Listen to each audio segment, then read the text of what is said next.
setiap kali aku ke Objin, aku tuh ke Objin bukan hanya 1-2 dokter, udah hampir 10 gitu. Dan setiap kali aku keluar dari ruang Objin itu berasa kayak kesamber geledek gitu. Siapa sih yang akan kamu temui dalam waiting journey? Let's hear our expert opinion. Hai everyone, kembali ke YouTube-nya dari The Waiting. Hari ini saya bersama Dr. Ade. Boleh dikenalin dulu secara singkat aja. Oke, halo teman-teman semua. Namaku Ade Amalia, biasanya dipanggil Ade. Aku domisilinya dari Cibubur, Ya. jauh sekali. Baiklah, oke. Kan kamu waktu datang itu nikah udah 4 tahun ya, betul ya? Betul nggak sih? Oke, selama 4 tahun pasti kamu udah naik turun menjalani menjalani dengar omongan dokter, periksa sana, periksa sini. Dan yang paling aku highlight dalam kasusnya kamu kan bermasalah dengan tubanya itu. Dan pasti waktu pertama kali ketemu aku tuh kan kita ngomong, ya kita coba nih one last shot sebelum kayaknya emang udah case-nya harus kita coba ke jenjang berikutnya. What do you feel ketika semua dokter, mungkin most of yang kamu ketemuin pasti ngomongnya kayak gitu karena permasalahan dari tuba kanan kiri kan waktu itu. Perasaan aku udah kayak ujian ya dokter. Setiap kali aku ke Objin, aku tuh ke Objin bukan hanya 1-2 dokter, udah hampir 10 gitu. Dan setiap kali aku keluar dari ruang Objin itu berasa kayak kesamber geledek gitu. Karena dari sekian aku istilahnya menemui Objin-Objinku itu belum pernah ada yang istilahnya memberikan sebuah harapan kalau nantinya tuh aku bisa hamil secara alami gitu. Hampir semua Objin yang aku temui sebelumnya itu akan selalu bilang bahwa ya nggak ada cara lain selain memang bayi tabung gitu. Nah sampai akhirnya di titik aku benar-benar udah pasrah banget deh dok. Karena segala cara yang udah aku lakukan dari mulai inseminasi bahkan udah 4 kali loh. Ya bayangin aja 4 kali juga aku gagal gitu kan. Sampai akhirnya mau ke bayi tabung. Yang mana udah sekian banyak dokter yang bilang ya emang udah harus bayi tabung gitu. Karena ya saluran tubuhku yang dari awal memang bermasalah gitu. Sementara kalau misalkan harus bayi tabung kan kita nggak harus pusing-pusing mikirin saluran tuba itu gitu. Kan tapi gini, waktu itu kan saluran tuba kamu sempat bermasalah, tapi kan sudah coba diobatin berapa kali. Jadi memang yang terakhir pas kita pemeriksaan makanya aku bilang, yuk boleh deh kita coba HSG-nya itu, hysterosalpingografinya itu kan ternyata memang ada ini kan, masih ada nih, masih bisa lewat nih, gampangnya begitu. Makanya waktu itu kita coba. Waktu itu pas kamu denger itu kayak feelingnya masih ada harapan. Lu percaya gak sih yang gue omongin gitu? Semenjak aku ketemu Dr. Feli baru aku percaya akan hal itu. Karena sebelum iya dokter, karena sebelum aku ketemu sama Dr. Feli kan HSG-ku sudah ketiga kali. Ketiga kali tuh ya? Iya, ketiga kali untuk membuktikan bahwa memang udah nggak ada sumbatan nih gitu. Setelah menjalani beberapa terapi yang aku jalani, diantaranya ada injeksi antibiotik, terus ada diatermi, terus sempat juga histeroskopi, ada hidrotubasi juga, yang mana nggak cuma dilakukan cuma 1 kali, tapi biasanya emang bertahap gitu dok. Waktu itu hampir berulang ya? Berulang gitu. Tapi ternyata masih ada sumbatan lagi, sampai akhirnya yang ke-3 kali itu dinyatakan udah nggak ada sumbatan nih di HSG terakhir yang ketiga. Nah tapi pas aku ke Objin itu kembali lagi beliau ya agak tidak memberikan sebuah harapan lagi gitu loh dok. Masih tetap dicobanya tuh lebih ke arah inseminasi lagi waktu itu. Sampai akhirnya ke-4 dan gagal gitu. Nah dari kegagalan itu, inseminasi yang ke-4, aku mikir apa hasil HSG-nya salah atau gimana gitu. Atau emang pada saat itu masih belum waktunya atau gimana gitu. Tapi jiwa kita yang sudah menggebu-gebu pengen punya, pastinya rasanya diagnosa dokter tuh yang bener yang mana sih gitu. Terus sampai akhirnya ya aku ketemu sama Dr. Feli dan ya dari situlah aku baru muncul harapan itu lagi gitu. Tapi jujur ya, sebelum maksudnya aku tidak mau memberikan harapan palsu. Aku pun kayak ya 50-50 lah Betul, sebenarnya betul, waktu betul. itu. Bisa nggak bisa ya kita nggak tahu ya. Nggak Ini tahu, kan betul. bukan yang bisa kita bisa pastikan. Oh ini pasti bagus. bagus. Tapi bisa kemungkinan nggak jadinya juga aku rasa juga lumayan gede Lumayan. waktu itu. Jadi aku pun masih kayak ya udah kita coba aja. Nah sebelum kejadian itu tuh yang kita maksud pas ngejalanin aku puntur. Waktu kamu kan maksudnya aku puntur tuh lama ya, seminggu 2 kali, Betul. masih terus-terusan berapa minggu. Puji Tuhan memang kamu nggak terlalu lama waktu 7 itu. kali aja. Iya, cuma maksudnya sebelum itu pas kedua ketiga kamu pernah ngerasa nggak sih? Apa iya apa enggak nih aku puntur bisa nggak sih gitu? Pastilah dok. Aku datang untuk aku puntur aja, aku udah kayak ini aku ngapain ya? Pasti dok. Karena aneh nggak sih? Apa ya hubungannya ya? Apa ditusuk tuh kenapa begitu? ditusuk? Terus kok bisa hamil gitu? Nah tapi karena aku udah ada di titik yang betul-betul pasrah, jadi aku pikir segala jalan yang aku lalui ya udah nothing tulus aja gitu dok. Mungkin aku nggak hamil lewat cara ini ya, mungkin aku bisa dapat sehat aja gitu. Jadi aku ketemu dokter Feli pun aku rasa ya dokter Feli juga nggak pernah ngasih harapan yang atau janji-janji apapun gitu, nggak pernah sih gitu. Pun istilahnya menjanjikan sebuah keberhasilan pun enggak, malah beliau justru malah ya membicarakan segala sesuatu yang memang realistis adanya gitu, walaupun sepahit apapun gitu beliau akan sampaikan itu, dan aku berusaha untuk legowo akan hal tersebut gitu, mau hal buruk mau hal baik gitu, setiap perkembangannya, apalagi kalau udah kaitannya sama hasil lab dan lain-lain gitu, dokter Feli menyampaikan oh ternyata hasilnya begini, ya udah itu buat aku menjadi lebih legowo aja, ikhlas menerima apapun lah istilahnya gitu dok. Tapi kayak gitu good mindset ya, maksudnya di tahap ketika kita pengen ya udah deh aku coba ya minimal aku dapat sehat, itu kayak the level pasrahnya itu adalah hal yang paling baik buat pasien-pasien lagi promil. Kenapa? Biar nggak over stress, namanya kayak gini kan kita kalau nyobain, apalagi mana kamu ke Cibubur, ke Jakarta Selatan tuh jauh banget kan. Jalan aja kayaknya nggak cukup sejam nggak sih? Banget dok. Oke. Nah terus waktu kan sambil jalan promil, kamu udah maju mundur ke dokter, ngelihat teman kamu, saudara kamu yang pada hamil, ada rasa iri nggak sih kayak, kok dia bisa duluan sih? Kayaknya barusan nikah gitu. Pasti banget dok.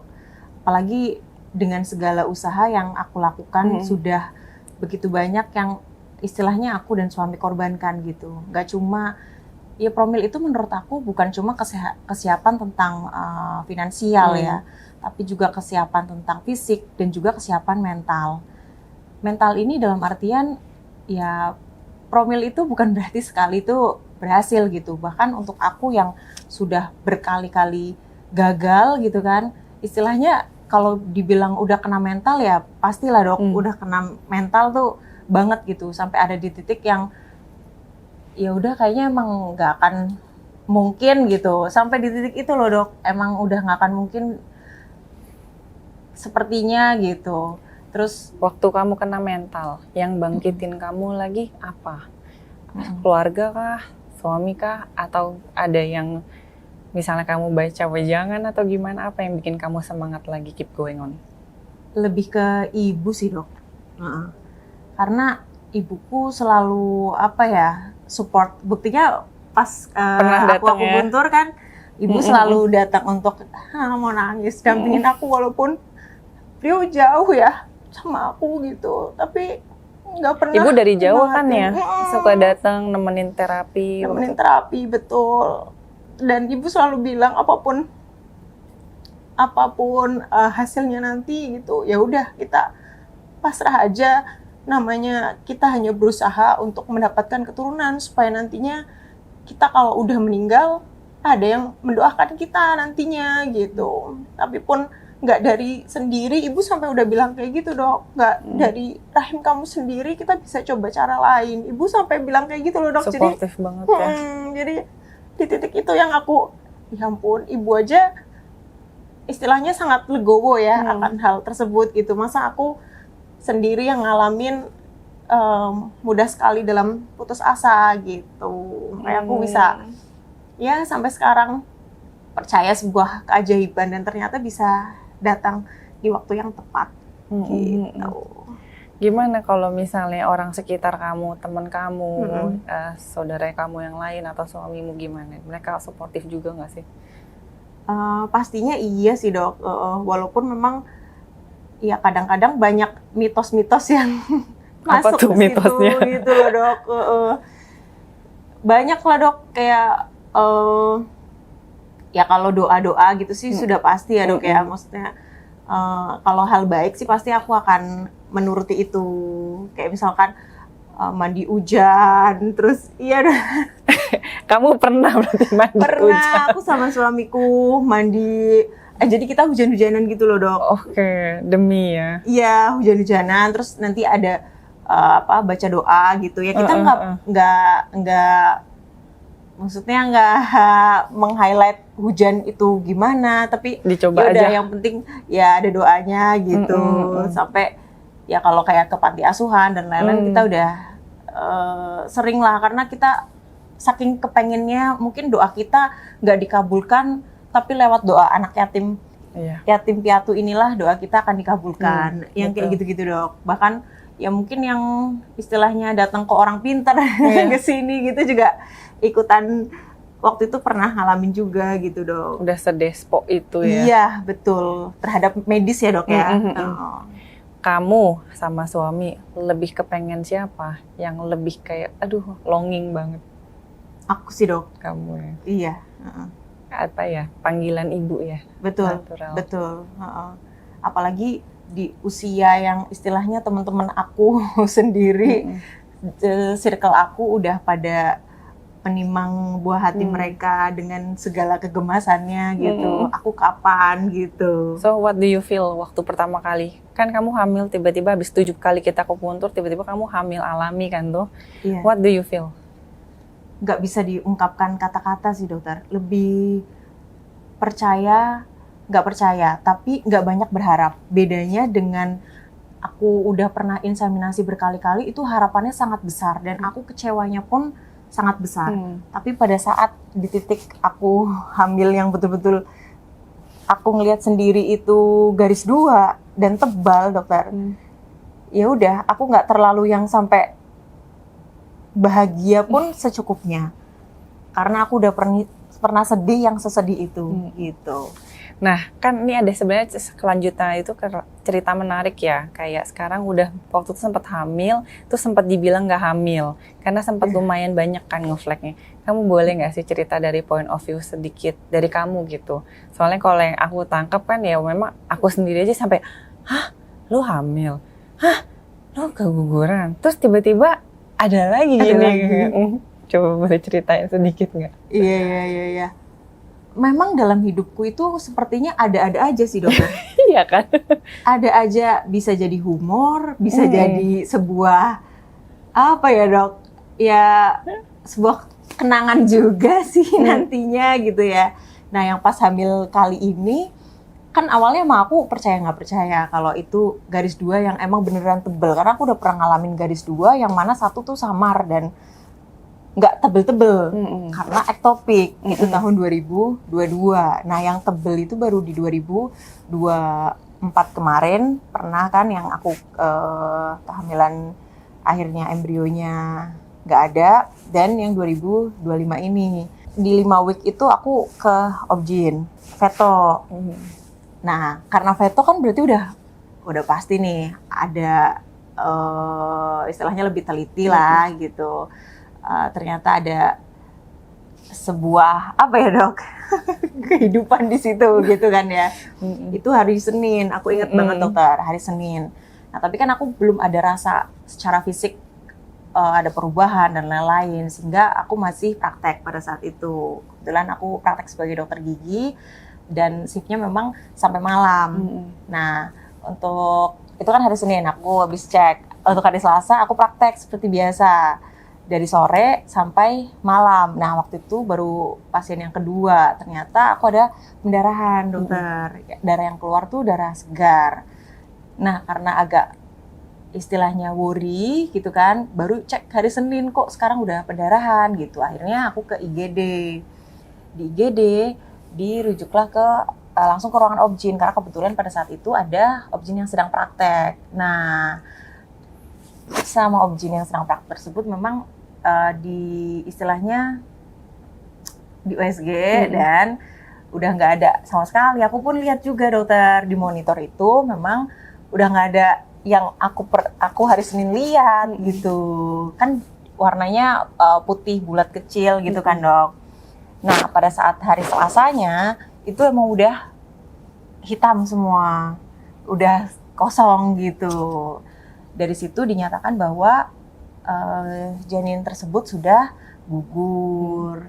Nah, ya udahlah. Nah, habis itu kan kita lanjut lagi kayak biasa kan. Kamu kan waktu aku pikir ini orang ya keguguran kan kita seminggu 2 kali aku mundur datang mukanya kayak ya udahlah nggak apa-apa dok kita coba lagi aja. Aku tuh yang kayak Ari oke, beneran lu udah beneran. Ini kemarin hamil nih, kamu udah hamil terus tiba-tiba kamu ternyata dibilang keguguran dan kamu oke aja kan. Waktu itu mukamu kayak nggak apa-apa dok kita lanjut aja, masih happy gitu mukanya. Nah selanjutnya tuh yang USG berikutnya. Iya, itu mungkin aku masih nggak terlalu yang menyedihkan banget ya karena itu dok penerimaan aku yang memang udah kenceng ya. Iya betul, karena kalau dibilang sabar kayak udah lebih dari sabar. Kakaknya sabar ada lagi nggak tuh? Pokoknya udah. Kakaknya sabar. Ya pokoknya udah sabar tingkat dewa.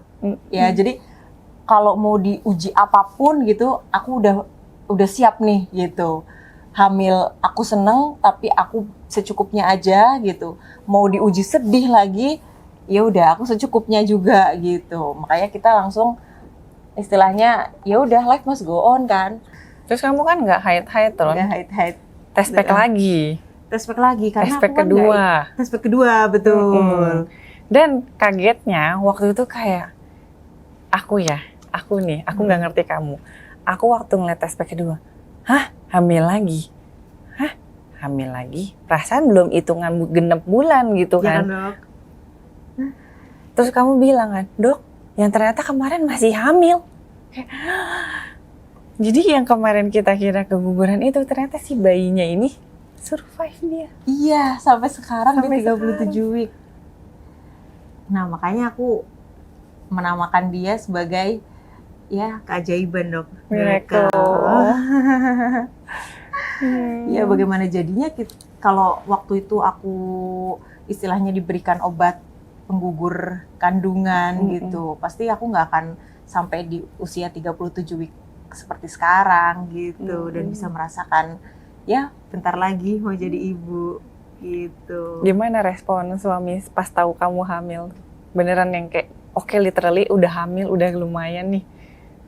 Iya pasti seneng banget lah dok, nggak bisa diungkapin dengan kata-kata.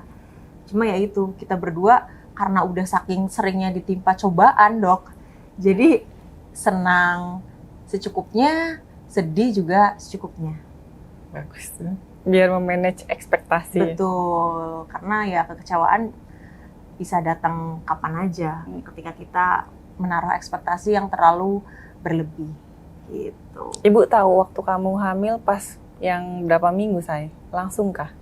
Iya pasti dok, karena orang pertama yang aku waktu ceritain. 4 minggu itu yang test pack pertama. Iya, orang pertama yang aku ceritain itu selalu ibu dan setiap kali cobaan yang menimpa aku juga pasti ibu tahu gitu. Makanya kadang-kadang aku nggak enak sama ibu karena takut sedih. Takutnya iya sedih gitu, tapi beruntungnya aku punya ibu yang jauh sangat lebih kuat dibandingkan aku gitu. Makanya ibu aja bisa gitu, kenapa aku enggak gitu. Ketika seseorang bisa jadi ibu, tetap butuh ibunya juga ya. Iya, pasti. Kita tetap our Ternyata little ya, baby-nya di mama kita ya. Betul. Nah sekarang kalau misalnya kamu bisa flashback ya, waktu kamu sempat dibilang, oke, kamu harus IVF nih. Waktu kamu di posisi fragile ini, what will you do? Yang kayak kamu bilang sama dirimu, atau misalnya ada orang-orang yang di posisi kamu waktu itu yang lagi nonton gitu, kamu bisa bilang apa sama mereka? Harapan itu akan selalu ada bagi setiap orang yang berusaha. Apapun usaha kita di sebelum-sebelumnya, itu pasti sedikit banyak akan ada hasilnya. Dan IVF menurutku adalah sebuah eh, harapan akhir dari segala yang sudah kita lalui lah ya. Selagi bisa diusahakan, itu tuh kayak jadi the last change banget lah gitu dok. Ya karena nggak akan ada yang bisa menjamin bahwa IVF pun akan berhasil gitu. Walaupun mungkin buat orang-orang yang istilahnya mampu secara finansialnya sangat-sangat berlebih gitu ya dok, ya memang nggak ada salahnya untuk IVF. Berhasil setelah dicobain bertubi-tubi, sempat kena prank juga, tapi Tuhan masih baik sama kalian. Dan aku lihat kalian tuh kayak suportif banget ya dari keluargamu, ya dari suamimu. Akhirnya mungkin itu juga salah satu faktor pendukung besar. Jadi memang kita nggak mungkin menjadi perempuan sendiri yang ke dokter sana sini sendiri. Pasti kita butuh orang yang nemenin kita, yang meluk kita ketika kita nangis, yang nemenin kita saat kita jatuh. Dan thanks God ada orang-orang itu di hidup kamu yang bisa bikin kita kayak bantu Promil sampai saat ini. Betul. Ada harapan nggak buat anakmu? Kalau misalnya dia nonton nih, udah gede, udah 15 tahun, what will you say to her? Nah, aku jadi pengen nangis kalau udah ngomong gini. Aku dapetinnya sesusah itu gitu. Berbeda dari teman-temanku yang lainnya. Diujinya juga nggak 1-2 kali, tapi berkali-kali. Sampai akhirnya aku belajar bahwa ketika kita berekspektasi terhadap sesuatu yang terlalu tinggi, itu nantinya kekecewaan itu juga akan datang ke diri kita juga terlalu besar gitu. Aku harap nantinya anak yang menurutku ini ajaib dokter. Ya karena dicobanya tuh betul-betul bertubi-tubi sekali, pun sudah jadi, dianggapnya waktu itu hampir istilahnya gagal, kemudian masih diberkati dan bisa tumbuh hingga sekarang. Aku bermimpi dia akan jadi orang yang hebat, jauh lebih hebat dibandingkan orang tuanya, bisa mengangkat derajat kita sebagai orang tua. Aku yakin Allah tuh punya skenario yang sangat-sangat hebat gitu di balik kesusahan yang aku alami untuk mendapatkan buah hati ini gitu. Aku menjalani tahapan-tahapan Promil tuh sangat-sangat sulit gitu. Tapi ketika aku menjalani kehamilan saat ini, itu betul-betul menurut aku dimudahkan gitu. Ya sekarang masih bisa praktek di 37 week, masih bisa menolong orang yang sakit gigi gitu. Ya aku harapannya janin yang aku kandung ini juga nantinya bisa jadi orang yang kuat dan hebat. Amin. Amin. Udah ada panggilannya belum, baby apa? Baby butterfly. Baby butterfly. Karena aku pengen dia terbang tinggi dengan kesuksesannya nanti. Amin, amin, amin, amin, amin. Amin. Lancar-lancar persalinannya ya, baby butterfly. Oke. Oke, dokter. Lancar-lancar. Mama papa udah nungguin kamu. Nanti biar Oma juga jagain, jangan nakal-nakal ya ntar ya. Pinter nyusunya ya. Amin. Sehat-sehat. Dan terima kasih sudah menjadi inspirasi di The Waiting Room. Cerita kamu itu nggak akan cuma sekedar angin lewat aja. Tapi buat orang-orang yang lagi di luar sana yang lagi butuh cerita kamu, lagi down, nggak ada penyemangat, nggak punya teman. Semoga cerita ini sebagai sebuah pengingat dan sebagai teman yang bisa memeluk kamu ketika kamu merasa sendirian. Ketika kamu ngerasa down, bahwa kamu ingat satu hal, kamu nggak lagi sendiri. Setiap yang berjuang lagi Promil itu sedang merasakan ini. Jadi kamu tetap semangat, siapa tahu you have the next baby butterfly. Because miracle happens. Ya nggak?